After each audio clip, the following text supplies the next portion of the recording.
Hello guitar lovers, I'm here to teach you a very short tutorial. So if you're ready now, just grab your guitar and join me here, right now.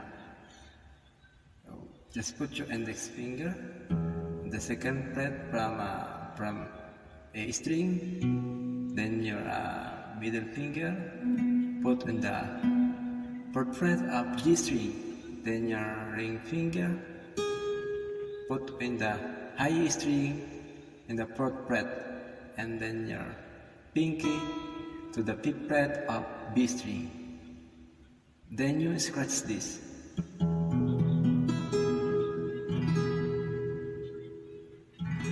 This guitar chord is called E major, like this. This is E major, but for now, in this position, to become more beautiful. That's an E major chord. So I hope you like this, and don't forget to follow,